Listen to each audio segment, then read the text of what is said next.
minutes. That's the average time it takes for police to show up after a person starts shooting.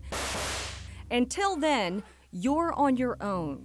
Get out here right now! 1 out of 5 shooters were stopped by people at the site. In this training called stress inoculation, see how we react with no training. And then again, after about an hour of self-defense instruction. Redirect, get in, disarm, counter-strike, groin kick. Go, hit him, boom. You think that you're going to be clear-headed in a panic situation, but you're not. It's all reflexive, and it's all at the subconscious level.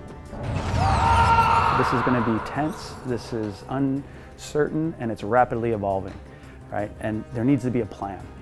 The sound of the gun itself take a lot out of you, and you can concentrate. It completely scrambled my brain. I couldn't, my pulse picked up and I couldn't breathe straight. My brain melted. I couldn't really think of anything to do. It's common for people to go into denial when they hear shots. If you hear something and it sounds like fireworks, take immediate action. Don't wait. It's a shooter, man. Come on, get out, man. It's a shooter. Come on. If at all possible, run. Number 2, hide. And number 3, fight. Don't take the elevator.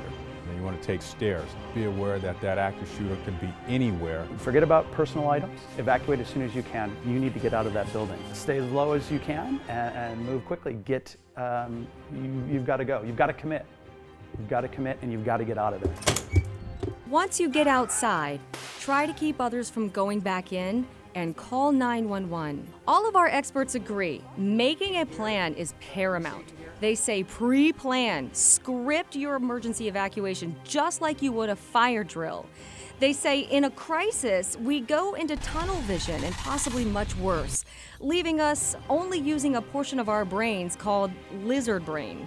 Your thought process is basically not there. If you're in a panic situation and somebody asks you to solve even a simple math problem, you can't do it because the part of your brain that is used to solve those things is completely offline.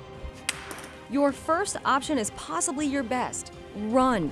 Analysis of active shootings showed freezing or playing dead were not good options. Statistically, those actions have not gone well for people. Should you not have an avenue of escape, you need to hide yourself. Coming up, your second option, barricading, denying access, or hiding. The difference between cover and concealment, and the one action analysts say worked 100% of the time. You won't see this on the FBI website, but you will right here. And the $12 tool that could help you survive an active shooting. Get out here right now! In the first story on surviving an active shooting, we learned to stay out of denial and to run as a first option. Shots fired.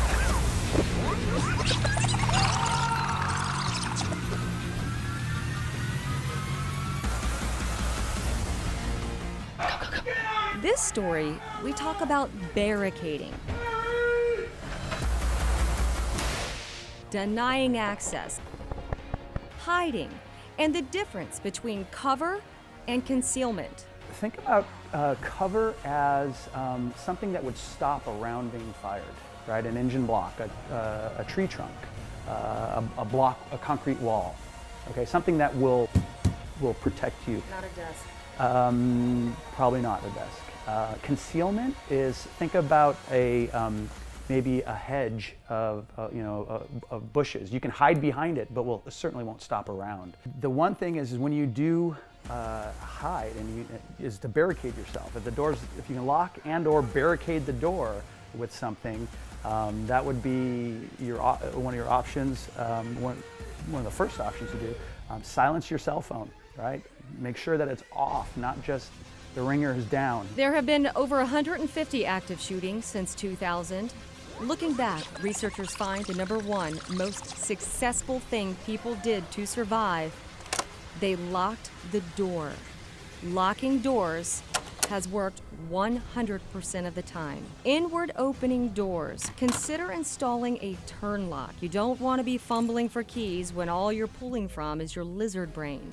And if you have an out opening door which can't be barricaded, buy this online. It's a $12 tool called Tack Wedge Cinch.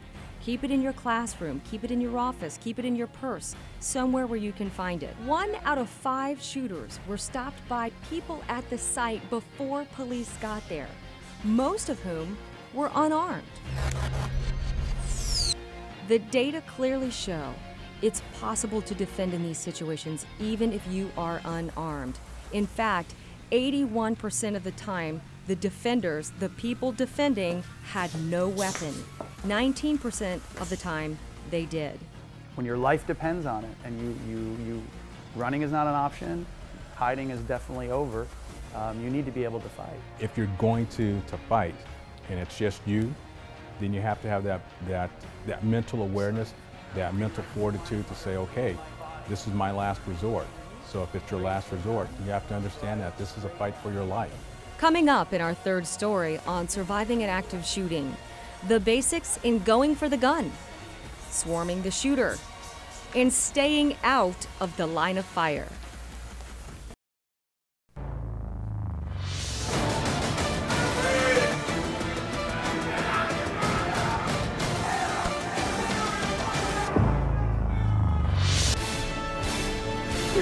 Where's your emergency?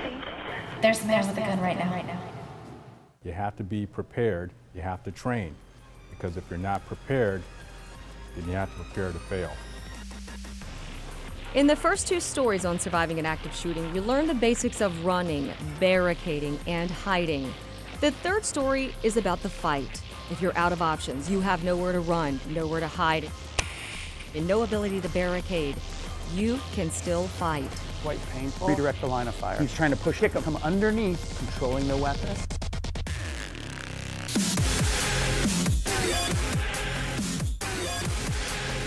Now it's a 50-50 struggle.